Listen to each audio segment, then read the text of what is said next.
যারা বাচ্চার খাবার নিয়ে টেনশন করেন, বাচ্চা একেবারেই কিছু খেতে চায় না, বাচ্চার মুখে রুচি নেই, বাচ্চার ওজন বাড়তেছে না, বাচ্চা খুবই রোগা হয়ে যাচ্ছে, ঠিক তাদের জন্যই একটা রেসিপি নিয়ে চলে আসলাম। এই রেসিপিটা এত বেশি উপকারী, আমি উপকার পেয়েছি, তাই ভাবলাম এটা আপনাদের সাথেও শেয়ার করি। খুব উপকারী একটা রেসিপি, স্কিপ না করে পুরো ভিডিওটা সবাই দেখবেন, আশা করি ভালো লাগবে। আমরা রেসিপিতে চলে যাই। প্রথমেই আমি সুন্দর করে একটা ডিম ফেটিয়ে নিয়েছি, তারপর কিছু সাবুদানা ভিজিয়ে রেখেছি। এটা 5 মিনিটের মতো ভেজালেই হয়ে যাবে। তারপর হচ্ছে এখানে আমি মিষ্টি আলু ব্যবহার করেছি, চাইলে আপনি গাজর বা এমনি আমরা খাওয়ার যে আলুটা নিই ওটাও আপনি ব্যবহার করতে পারেন, তবে মিষ্টি আলুটা বাচ্চাদের জন্য কিন্তু খুবই উপকারী। মিষ্টি আলু সাবুদানা দুইটা খাবারই বাচ্চাদের ওজন বাড়াতে খুব বেশি সাহায্য করে, আপনি চেষ্টা করবেন এই দুইটা খাবার নেওয়ার জন্য। তারপর চলে আসলাম চুলায়। এখানে এই খাবারটা খুব হালকা জালে রান্না করতে হবে, বেশি জাল দেওয়া যাবে না, বেশি জোরে তাপ দিলে খাবারটা পুড়ে যাবে, খাবারটার স্মেল নষ্ট হয়ে যাবে, খাবারটা বাচ্চা খেতে চাইবে না।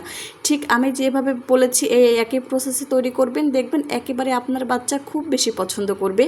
এখানে প্রথমে আমি প্যানে 1.5 চা চামচ ঘি নিয়ে নিয়েছি। ঘিটা বাচ্চাদের জন্য উপকারী, আপনি চাইলে যদি আপনার হাতের কাছে ঘি না থাকে আপনি তেলটাও ব্যবহার করতে পারেন। তারপর এখানে আমি সামান্য 2 কোয়া রসুন হালকা করে কুচি করে ভেজে নিয়েছি। রসুনটা বেশি ভেজে যাবে না, লাল করা যাবে না, তাহলে রসুনের একটা গন্ধ চলে আসবে। এই রসুনটা আসলে গন্ধ ছাড়ানোর জন্য দেওয়া হয়। রসুনটা হালকা করে ভেজে নিয়েছি। তারপর আমি যে মিষ্টি আলুটা কুচি করে রেখেছিলাম ওটা দিয়ে খানিকটা সময় ভেজে নিব, প্রায় 2 মিনিটের মতো হালকা জালে। প্রথমেই বলেছি পুরো খাবারটা খুব অল্প জালে রান্না করতে হবে। তারপর হচ্ছে এখানে আমি গরুর দুধ দিয়ে দিয়েছি। যারাদের বাচ্চার 1 বছরের কম বয়স তারা এখানে পানি ব্যবহার করবেন, কোনোভাবেই গরুর দুধ দিবেন না। আর এই খাবারটা 6 মাস থেকে 2 বছর পর্যন্ত সব বাচ্চাদের খাওয়ানো যাবে, কোনো প্রবলেম হবে না। শুধুমাত্র কয়েকটা প্রসেসিং আউট করতে হবে, যেমন আপনি 1 বছরের নিচে বাচ্চাদেরকে লবণ দিতে পারবেন না, গরুর দুধ দিতে পারবেন না। আর আমি যেখানে শেষে একটু কাঁচামরিচ ব্যবহার করেছি ওটা আপনি চাইলে স্কিপ করতে পারেন বা দিতে পারেন, ওইটা আপনার ইচ্ছা।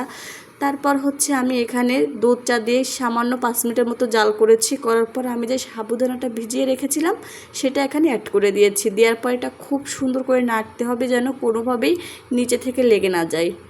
প্রথমেই বলেছি নিচে থেকে লেগে কিনলে কিন্তু খাবার খুব খারাপ একটা স্মেল চলে আসবে, একেবারেই খেতে ভালো লাগবে না। আপনি এখানে চাইলে হলুদ দিতেও পারেন, স্কিপও করতে পারেন। আমার কাছে মনে হচ্ছিল এখানে হলুদ দিলে কালারটা ভালো আসবে, এই জন্য আমি হলুদ ব্যবহার করেছি। আর যারা গাজর দিয়ে এটা রান্না করবেন তাদের জন্য হলুদের প্রয়োজন হবে না, গাজর দিলে খাবারটা এমনি হলুদ সুন্দর একটা কালার চলে আসবে।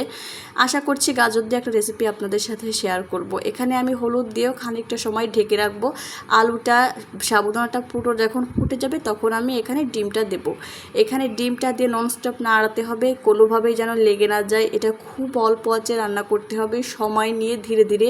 প্রথমে আমি লবণ অ্যাড করিনি, একেবারে শেষ পর্যায়ে লবণটা অ্যাড করতে হবে সব উপাদান দেওয়ার পরে। আপনি 1 বছরের নিচের বাচ্চার হলে কখনোই লবণ অ্যাড করবেন না, এটা আমি আবারও বলে দিচ্ছি। তারপর এখন হচ্ছে টুইস্ট। এই কাঁচামরিচটা, একটা কাঁচামরিচ একেবারে শেষ ভাগে দিয়ে দিবেন, কারণ কাঁচামরিচটা যদি আপনি প্রথম দিকে দেন তাহলে বেশি ঝাল বের হয়ে যাবে, বাচ্চা খেতে পারবে না। একেবারে শেষের দিকে দেবেন, বেশি একটা ঝাল বের হবে না, হালকা ঝাল বের হবে এবং খাবারটা খুব টেস্ট আসবে, খুব সুন্দর একটা ঘ্রাণ আসবে। এই যে আমার রান্না হয়ে গিয়েছে, দেখুন কত সুন্দর লাগছে মাশাআল্লাহ, এবং আপনার বাচ্চা এত পছন্দ করে খাবে। আমি যেভাবে বলেছি ঠিক এভাবেই যদি রান্না করতে পারেন ইনশাআল্লাহ আপনার বাচ্চা খুব বেশি পছন্দ করবে, খুব পছন্দ করে খাবে। এবং